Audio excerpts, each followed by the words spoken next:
Mesdames, Messieurs, bonjour. Nous sommes à iguihé.com, la version française. Le gouvernement rwandais a décidé de rompre ses relations diplomatiques avec la Belgique suite à ce que le gouvernement rwandais considère étant des actes inamicaux, comme on le dit en diplomatie, et qui se répètent depuis quelques années. Dans la foulée de cette décision, nous avons la chance d'avoir avec nous un expert non seulement de la région, mais il est aussi belge. Et en partie, il est aussi rwandais, sinon un peu congolais sur les bords. C'est le journaliste d'investigation, notre ami Marc. Marc, bienvenue. Merci. Voilà, on va parler de l'actualité du jour. Qu'est-ce qui a motivé la décision du gouvernement rwandais de rompre ses relations diplomatiques avec la Belgique? Je ne sais pas exactement ce qui leur a motivé. Mais depuis quelque temps, on peut quand même sentir qu'il y avait des frictions entre la Belgique et le Rwanda. Ça a commencé déjà avant. Il y avait des problèmes sur la nomination des ambassadeurs. L'accréditation de l'ambassadeur Karega. La Belgique refuse au motif que c'est Kinshasa qui a demandé. Et il y a aussi donc l'envoyé spécial de l'Union européenne pour la région des Grands Lacs, qui est un diplomate belge qui ne peut pas venir parce qu'il ne peut pas se rendre sur place à Kigali. Le refus du Rwanda de l'aide au développement ou de la coopération, il y a quand même des signes annonciateurs. Pourquoi la Belgique s'entête dans le dossier c'est rwandais? C'est une longue histoire. Pour commencer, je dois dire que je suis aussi belge. Voilà. Et je suis fier de l'être. Donc, pas pour leur politique à l'égard de l'Afrique, parce que là, je trouve qu'ils ont fait des grandes erreurs. Donc, j'ai d'ailleurs déjà décrit dans beaucoup de mes articles et mes posts sur YouTube. Donc, je critique ça. Je trouve que la Belgique a toujours parlé de deux façons. Donc, ça dépend aussi très fort des partis politiques qui sont au pouvoir. Donc, pour l'instant, on a un gouvernement très conservateur avec des nationalistes flamands et des catholiques. Donc, c'est un petit peu un mélange de tout. Donc, qui pèse le plus lourd dans les décisions que le gouvernement prend. Et je dois dire aussi que la Belgique a joué le premier violon récemment en Europe pour critiquer le Rwanda pour ce qui se passe actuellement au Congo. Pourquoi la Belgique s'entête à ne pas tirer les leçons de l'histoire? Parce que tu dis, il y a deux choses. Ils ont commis beaucoup d'erreurs stratégiques. Ça veut dire qu'il y a de la cécité dans leur analyse. Oui, il y a une ambiguïté là-dedans. Donc, il y a des Belges qui se sont déjà excusés pour ce qui s'est passé dans le passé. Guy Verhofstadt, Premier ministre belge, était venu au Rwanda en 2000, c'est ça? Oui. Donc, il y a aussi beaucoup de mes collègues qui sont très critiques envers l'histoire coloniale. Donc, mais il y a aussi le fait que la Belgique et l'opinion publique en Belgique, ils ont perdu l'intérêt en ce qui se passe ici. Donc, ça fait que la plupart des Belges ne suivent vraiment pas ce qui se passe ici. Donc, ils sont plutôt passifs en ce qui se passe ici. Pour l'instant, il y a aussi d'autres conflits comme la guerre en Ukraine, les problèmes en Israël, les folies de Trump et tout ça, qui sont plus importants pour eux. Donc, la sortie de l'OTAN, la sortie de l'OTAN, la protection de l'Europe. Oui. Donc, le décrochage social à l'Europe. L'Afrique vient toujours un petit peu après. Donc, dans tout ça, bon, le monde s'était réveillé un tout petit peu avec la prise de Goma des M23. Mais là aussi, je vois que, bon, par exemple, les médias belges donc, étaient presque pas sur place. Donc, ça a été mal suivi aussi en Belgique. Il y avait un journaliste belge la semaine où on était à Goma. Oui, ça, c'est un ami à moi que je connais très bien. J'ai travaillé avec lui beaucoup dans le passé. Son passé, il était journaliste chez VTM, la chaîne commerciale flamande. Donc, il a fait aussi travailler dans les documentaires et tout ça. C'est un mec cool qui était quand même resté un petit peu objectif à l'égard de ce qu'il a vu là-bas. Donc, mais pour le reste, non, la télé nationale n'était pas là. Je voyais qu'il y avait une journaliste de la RTB, mais une freelance qui est basée en Afrique du Sud. Donc, il travaille aussi pour d'autres médias encore.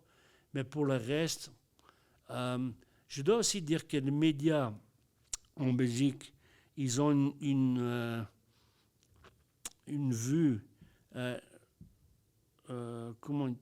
ils n'ont pas une vue objective sur ce qui se passe donc, ici au Rwanda et au Congo. Parce qu'ils ont des liens avec l'ancien régime. Et ils ont été influencés par d'autres. Donc, il y a tout un lobby donc, qui est contre, donc, aussi bien dans les médias que dans le monde politique. Même dans la société civile. L'IDC, c'est quand même, ça charrie beaucoup de financements au niveau des ONG. Oui, ça alimente la presse pour biaiser le regard sur le Rwanda. Ça soutient quand même les héritiers des génocidaires. Il y a quelques figures clés dans le monde des médias en Belgique qui jouent un très grand rôle. Donc, dans la façon que le Rwanda et la guerre au Congo ont été couverts par les médias belges. Oui. Donc, et je trouve que bon, c'est pas un look, ils n'ont pas un look objectif mais Marc, sur l'affaire. Quand tu as la journaliste canadienne Rudy River, oui, mais ça c'est un cas très extrême. Oui, qui vient en Belgique, qui est accueillie par les milieux académiques. Oui. Et avec la presse derrière elle, et qui fait une tournée dans les grandes universités, ça veut dire qu'il y a un noyau en Belgique. La même chose avec Michaela Wrong. C'est une Michaela que j'ai bien connue dans le passé parce que j'ai travaillé pour la même boîte, pour Reuters, ensemble avec elle. Bon, elle était presse écrite, moi j'étais dans le secteur vidéo et télé. Elle a aussi une vue à part sur les choses et on la met rarement en balance avec des gens qui peuvent la contredire. Mais Kalarong, c'est comme s'il avait un souci d'une rupture amoureuse. Elle exprime des ressentiments. Elle ne fait pas des analyses. Non. Son dernier acte de guerre, c'était une description de Kagame, de dire que Kagame a un complexe d'infériorité et tout ça. C'est des ressentiments, ça. C'est pas analytique. C'est pas vrai. Donc non, mais c'est même pas analytique. Et c'est facile de dire ça. Voilà. Donc, il y a d'autres choses qui jouent. Mais au niveau de la relation d'État à État, que font les politiques belges pour commettre autant d'erreurs et sur plusieurs années? Dans les milieux conservateurs en Belgique, il y a encore cette volonté, cette tendance de vouloir jouer de premier tambour quand ça vient au sujet de comprendre bien le Rwanda et le Congo. Ça, c'est une chose. Deuxièmement, donc, je crois que la Belgique, comme pays qui a colonisé aussi bien le Congo que le Rwanda, donc ils sont absorbés dans un groupe de pays qui préfèrent avoir un Congo chaotique etc. Donc, comme c'était le cas il y a 5-6 ans, où on peut distraire les minéraux et les minéraux qui peuvent aller là où ils veulent. C'est 5-6 ans seulement. Pardon? C'est 5-6 ans seulement. Non, c'est déjà beaucoup plus longtemps que ça. Même avec Mobutu, c'était comme ça. Oui. Avec Kabila, c'est devenu comme ça. Avec Kabila Fiston, c'était aussi le cas. Et maintenant, avec Tshisekedi, ça continue. Donc, la Belgique avait la Gécamine, avait la même mise sur la MIBA. Est-ce que le fait de les avoir perdus, il doit faire payer ça au Rwanda? Sans les colonies, sans le Congo surtout, hein, la Belgique n'aurait pas pu se développer comme ça. Oui, ça Mobutu l'a dit plusieurs fois pour qu'on le comprenne. C'est la vérité. Oui, c'est la vérité, mais moi, ma question... Et même les syndicats n'auraient jamais eu cette liberté. Si la Belgique a perdu pied au Congo, oui. Est-ce que c'est la faute au Rwanda? Pourquoi la Belgique en veut autant? J'ai dit la Belgique officielle, en veut autant au gouvernement rwandais post-génocide. Oui, parce que les Rwandais n'ont pas le caractère de dire merci beaucoup, monsieur, pour l'aide que vous donnez. Non, mais c'est pas des bénis, oui. Oui, c'est pas les Rwandais, ça veut dire merci quand ils mettent des conditions. Et c'est une autre approche que l'approche du gouvernement d'Abiy Ahmed et surtout les gouvernements au Congo. Mm-hmm. Donc, le gouvernement au Congo, ils attendent tout du monde extérieur. Ils ne sont responsables de rien. Ils pensent que la communauté internationale viendra faire ce que nous, on est incapable de faire. Oui. Est-ce que si le Rwanda fait bien les choses, le Rwanda est organisé, le Rwanda est discipliné, le Rwanda a éliminé la corruption, c'est comme si ça devenait des délits sur le plan diplomatique. Non, ce n'est pas un délit parce qu'en Belgique aussi, il y a beaucoup de gens qui voient comment ces pays se développent. Ce que monsieur comme Kagame, il a quand même réalisé. On l'accuse d'être un dictateur, mais moi je dis toujours, non, ce n'est pas un dictateur, c'est un general manager d'une entreprise qui fonctionne plutôt bien. Et quand ça fonctionne bien, on le lui reproche. Oui. C'est paradoxal, ça. Oui, parce que c'est un petit peu, ça devient alors un pays que eux, ils ont des difficultés de gérer ça. D'imposer leur vue. Oui, d'imposer leur vue. Donc aussi, comme je t'avais dit que le monde politique, c'est le monde politique. Donc il y a différents partis politiques en Belgique. Je dois quand même dire maintenant que, et là, le gouvernement rwandais a raison, ce n'est pas uniquement l'attitude du monde politique en Belgique qui est faux, et l'attitude des médias. Donc, c'est aussi... qu'est-ce que je voulais dire? Je ne trouve plus le mot. Donc, ça c'est... Je voulais dire quelque chose, mais je l'ai oublié. Donc... Attends, ce n'est pas uniquement l'attitude du monde politique, ni des médias, mais il y a aussi d'autres forces. Il y a aussi d'autres forces. Les églises. L'Église tous ces Rwandais qui évoluent en Belgique et qui sont partis après 1994 et qui sont porteurs des... Il y a aussi maintenant, très important en Belgique, il y a, oui, évidemment, c'est ça, maintenant, on devient vieux, on oublie les choses. OK.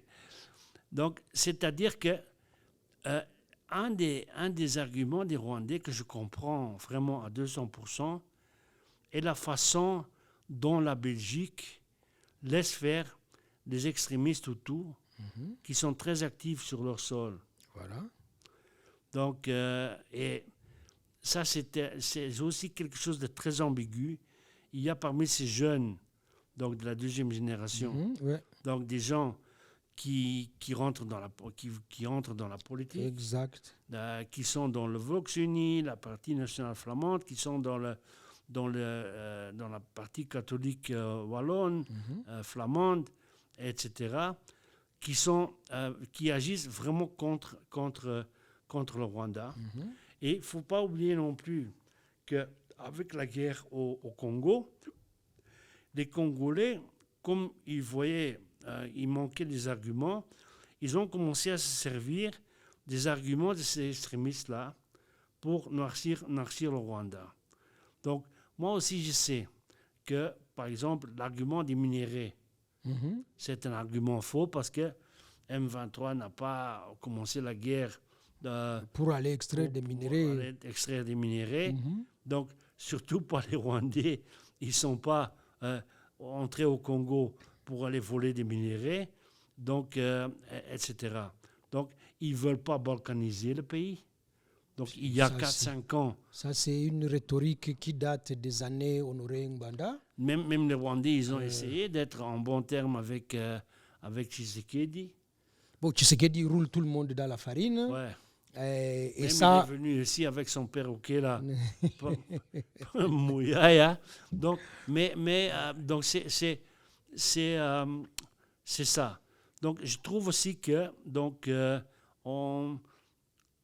pour nous, parce qu'on était parmi les seuls toutes ces 3 dernières années qui ont agi contre ces préjugés.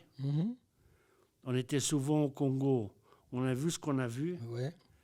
On a rapporté ce qu'on a rapporté. On était mis dans le bac des gens qui bouffaient de la main du président Kagame. Mais ce que je veux que tu expliques à ceux qui nous regardent, c'est quoi les erreurs factuelles de la Belgique? Les erreurs factuelles, le plus grand erreur, c'est qu'ils ne comprennent pas ce qui se passe. Est-ce qu'ils ne comprennent pas? Et ils ne veulent pas comprendre. Ils ne veulent pas comprendre. Ça, c'est différent. Non. Ils connaissent bien. C'est les deux. Ils connaissent bien l'histoire. Il y a des gens qui veulent bien comprendre. Non. Je dis, pour qu'on en arrive quand même, Marc, à la rupture des relations diplomatiques, c'est qu'on a accumulé un certain nombre d'erreurs, de fautes, de récriminations pour qu'un pays dise « j'en ai assez ». Alors, c'est quoi qui... Il faut aussi dire une chose, mais je ne vais pas en dire plus. Parfois, le Rwanda a mal communiqué de tout ça. C'est-à-dire que parfois, bon, même avec les critiques qu'ils ont eues, donc au lieu d'écouter les critiques et de répondre, donc... les critiques de la part de la Belgique? Pas uniquement de la Belgique. Moi, je sens ça. Il y a beaucoup de journalistes... qui se posent des questions, qui ne connaissaient pas le topo comme toi et moi, là, on le connaît, qui voulaient se renseigner, ils cherchaient des réponses, ils ne comprenaient pas. Les gens ne connaissent pas le topo. Oui. Ils sont en train de s'interroger et ils obligent le gouvernement rwandais à s'expliquer. Mais ce n'est pas ces gens-là... Ils font des critiques sans avoir le topo, sans connaître le contexte, mais...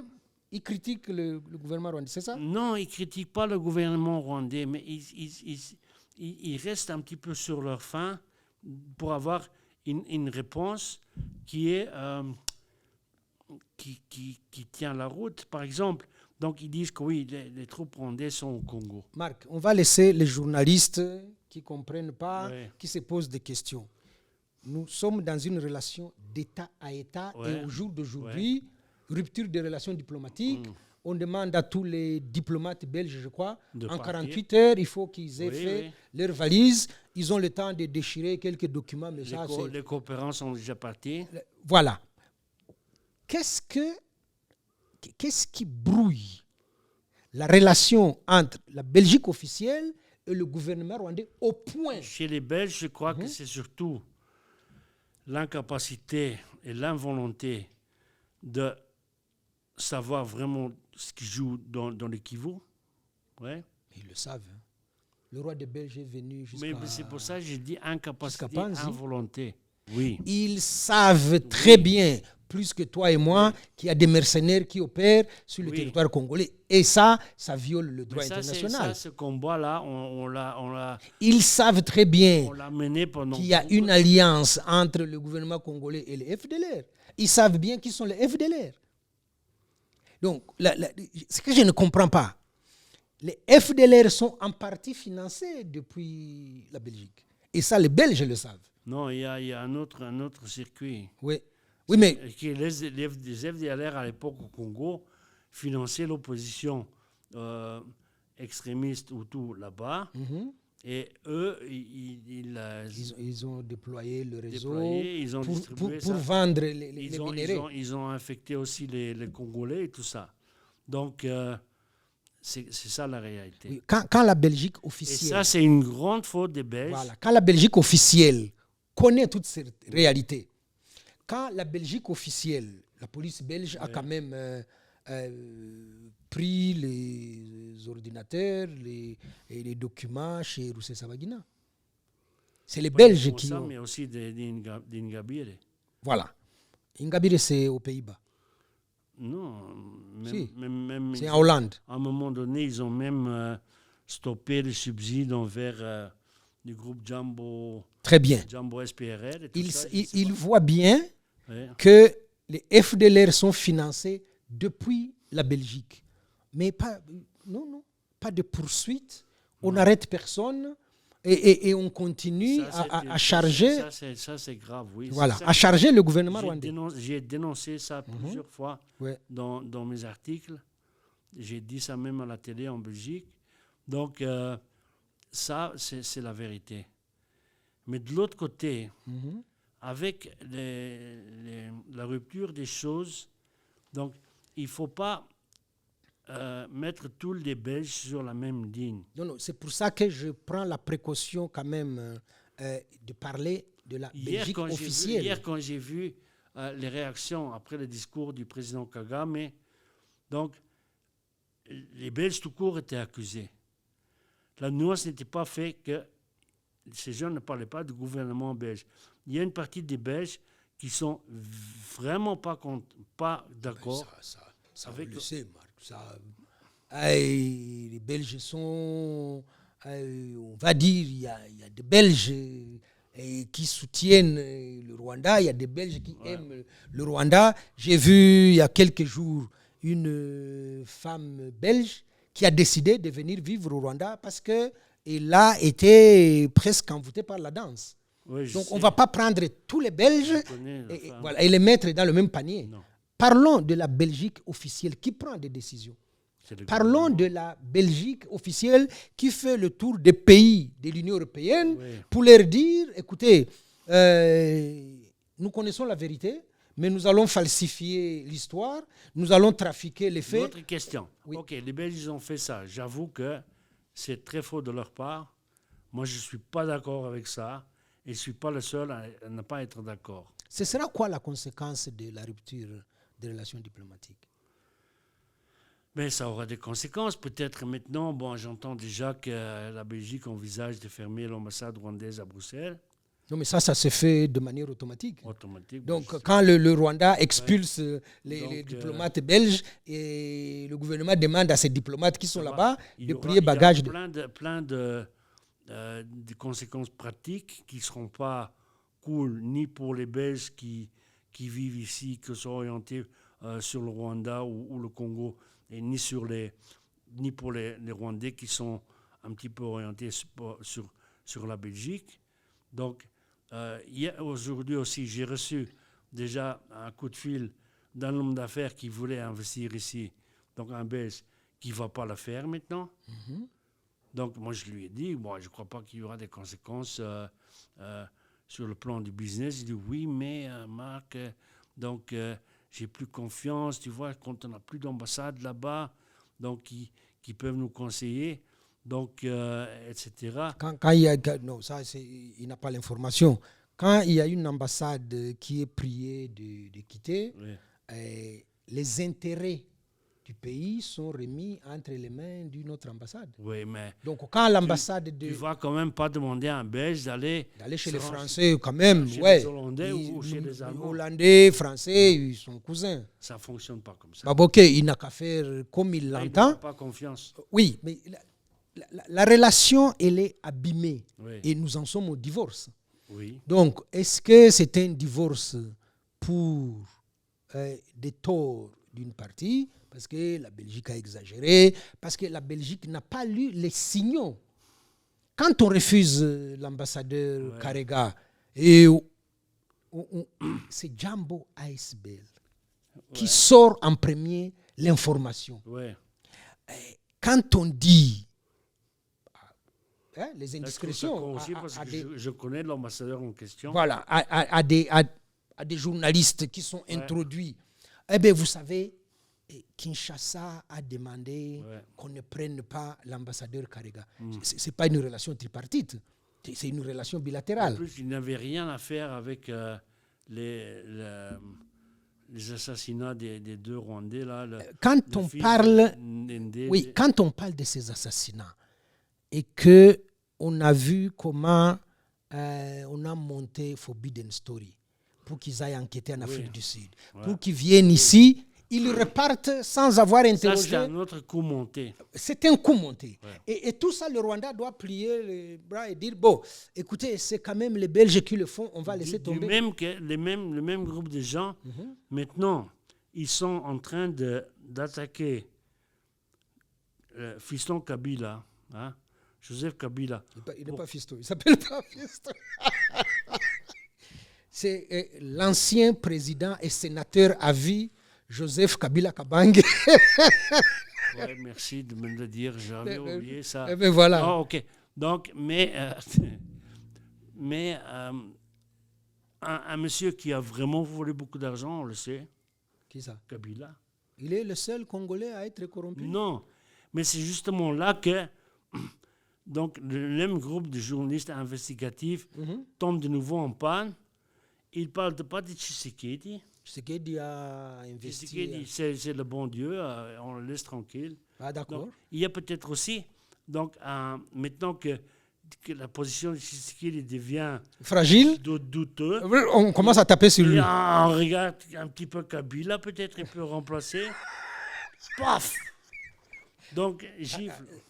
La presse belge est maintenant en train de taper sur Tshisekedi. Mais j'ai vu comment elle s'appelle, la journaliste française, là, qui travaille pour Reuters. Sonia Rollet. Ouais. Qui parlait à la télé. Donc, elle est là de Bisbee avec le régime de Tshisekedi. Elle a été expulsée de Kinshasa. Oui. Voilà. Donc, son objectivité peut quand même être remise en question. Moi, j'ai les Bisbee avec les deux, hein, parce qu'à l'époque de Kabila, j'étais aussi expulsé. Je ne peux plus y aller. Et même avec Tshisekedi. Non, mais toi, tu as été dans des territoires contrôlés par le M23 sans l'accréditation de Mouyaya. Ça, c'est un crime, ça. Alors, comment veux-tu aller à Kinshasa aujourd'hui et être accueilli? Mais Mouyaya a fait venir Charles Onana, Mouyaya a fait venir Jean-Luc Mélenchon, et voilà. Hein? La mouvance négationniste a carte blanche dans les hôtels au bord du fleuve à Kinshasa. Mais ce que je veux aussi dire de l'action du gouvernement rwandais, moi je ne me mêle pas avec ça. Ils peuvent faire ce qu'ils veulent. Oui, mais qu'est-ce qu'on peut reprocher au gouvernement rwandais? Entre nous soit dit. J'espère juste que ça ne va pas brouiller la relation avec les Belges. C'est déjà fait ça. Les Belges, mais on parle des Belges, c'est de nouveau en général. Non, je parle du gouvernement belge. Il y a aussi une série de Belges qui voulaient collaborer avec le Rwanda, qui aident le Rwanda, qui sont supportifs pour le Rwanda, qui ont défendu le Rwanda. Oui. Donc, parce qu'il y a une nervosité et une espèce de parano qui est en train de naître. Et donc, j'espère que ça ne va pas se tourner contre tous les Belges. Si j'essaie de faire l'avocat du gouvernement rwandais, que je te dise, le gouvernement rwandais a fait preuve de patience, que le gouvernement rwandais a suffisamment documenté ce que toi tu appelles les erreurs stratégiques du gouvernement belge, que le gouvernement rwandais a signifié à travers les canaux appropriés, ça veut dire diplomatiques, au gouvernement belge, on est amis, faites attention à ceci, corrigez ça, rectifiez ceci. Que le gouvernement belge, en retour, a fermé et s'est enfermé dans le déni. Est-ce que j'exagère là? Dire que le Rwanda, c'est vraiment, a fait preuve de beaucoup de maîtrise, et qu'au point où on en est, le gouvernement rwandais dit, bon, je crois qu'on a franchi la ligne infranchissable. Oui. Mhm. Il y a un discours de haine piloté par Bitakwira. La Belgique n'a pas sanctionné Bitakwira, Bitakwira, non? qui est ancien ministre, qui est député. Qui va être Bitakwira en 27. Il aura son procès, je crois. Mais Bitakwira a pu fuir la Belgique. Le procès en Belgique. Il était au Kenya.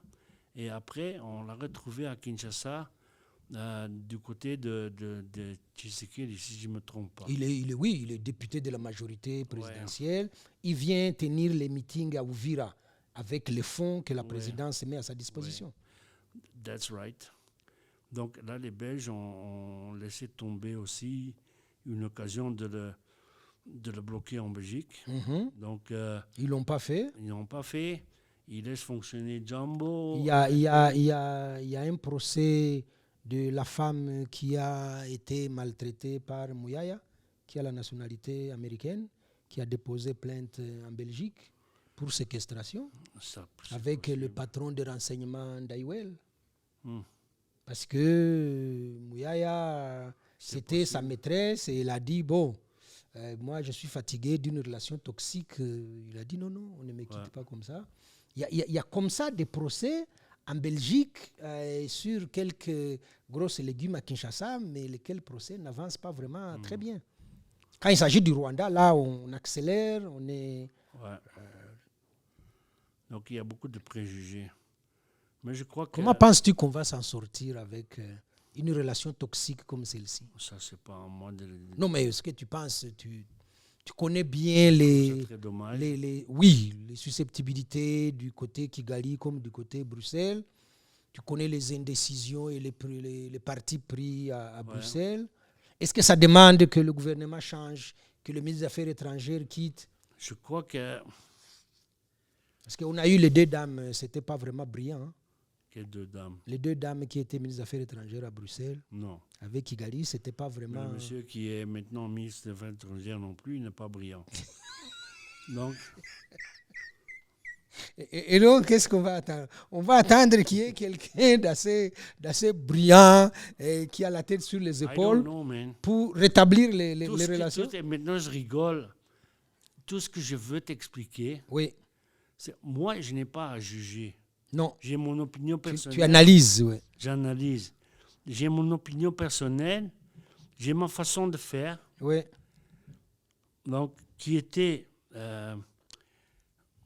c'est d'être positive. Mm-hmm. Parfois, d'avoir des petites critiques. Ce qui ne manque jamais. Qui ne manque jamais. Oui. Mais je sens qu'avec la nervosité qu'on connaît aujourd'hui, avec la guerre au Congo, les sanctions qui sont dans l'air, dans les nuages, contre le Rwanda, il y a une nervosité et je sens aussi, je peux me tromper, une certaine méfiance. Mm-hmm. Donc, la façon d'accoster, par exemple, beaucoup d'officiels ici au Rwanda, c'était toujours amical, un petit peu ouvert. Je parlais face à face souvent avec ces gens. Maintenant, ils se réservent plus. Mm-hmm. Parce que, donc, il y a cette tension-là. Oui. Oui. Donc, oui, chez les M23, c'est la même chose, parce que M23, tu peux dire ce que tu veux. Donc, ils ne sont pas au même niveau que le gouvernement rwandais. Non, mais ça, c'est un groupe rebelle quand même. On ne va pas en faire un gouvernement. On ne va pas leur donner les capacités qui ne sont pas... Oui, mais maintenant, ils sont obligés de commencer à administrer donc, une région. Hein. Mais c'est là qu'on va les juger maintenant. Il faut qu'ils aient les ressources à la fois pour administrer... Non, là, ça devient difficile parce que si la moindre critique devient déjà une accusation. Tandis que On peut leur octroyer le bénéfice de... du doute. Ils viennent d'arriver. Oui, ils viennent d'arriver à Goma, ils sont à il leur Bukavu. faut beaucoup plus de temps pour s'organiser. Il y a quand même besoin d'un peu de temps pour s'installer, pour se poser. La positivité d'une partie du Gomatricien quand ils sont arrivés. Non, mais là, on parle de la relation entre la Belgique et le Rwanda. Oui. Donc Goma, c'est le Congo. C'est juste pour illustrer que, oui. Il y a beaucoup de choses donc, qui jouent. Non, mais le risque, tu sais, c'est quoi? C'est qu'on va dire, Marc a déclaré à Iguié, on parlait de la Belgique et du Rwanda, et puis il a glissé, il a mis le M23 dedans. Parce que les dossiers sont liés. Parce que après, les gens vont faire leur amalgame et ils vont coller ça, ils vont mettre ton nom. C'est pour ça que j'ai fait le distinguo. Là, on parle de la rupture. Entre le Rwanda et la Belgique. Je ne sais pas. C'est vrai. Je trouve que les Belges doivent s'ouvrir, donc doivent être beaucoup plus réceptifs pour entendre d'autres opinions. Ils doivent venir voir sur place ce qui se passe vraiment. Ils ont une ambassade, ils ont des délégations qui défilent ici, ils ont des hommes d'affaires qui sont là, ils ont quand même un réseau informationnel qui leur donne... Ils ont pléthore d'ONG au Nord Kivu. Mais qui est orienté surtout sur les Congolais et pas sur les rwandophones kivusiens. Ah bon, si c'est ça, bon... Ouais. En fait, tu ne veux pas te prononcer sur l'avenir entre les deux pays? Je ne sais pas. Ouais. Bon, espérons... Bon, c'était déjà en train de s'aggraver depuis. Donc, ça s'annonçait. Oui. Mais moi, j'étais surpris vraiment de la décision du gouvernement rwandais. Bon. J'avais pensé à des mesures, mais pas si profondes comme ça. Ils ont arrêté la coopération. La Belgique n'a pas tiré les leçons. On a refusé les ambassadeurs. La Belgique n'a pas tiré les leçons. Et ils continuent à faire le tour des capitales européennes avec Kaikwamba pour dire, viens, on va vous introduire. Oui, et ça, c'est faux. Mais moi, je suis toujours quelqu'un qui parle. Moi, je parle avec tout le monde, Tite. Oui, mais c'est une bonne chose. Je comme parle ça. Même avec des gens avec lesquels je ne suis pas d'accord. Tant mieux. Parce que je veux savoir comment ils pensent. Je veux anticiper comment ils vont réagir à certaines mesures, certaines règles, certaines choses qui se manifestent. Il faut passer ce message au ministre belge des Affaires étrangères. J'ai lu son tweet, c'est pas très diplomatique. Hein? J'ai pas vu ça. Moi, j'ai vu, mais bon. Qu'est-ce qu'il disait? Il dit comme quelqu'un qui exprime de la colère, qui a des ressentiments.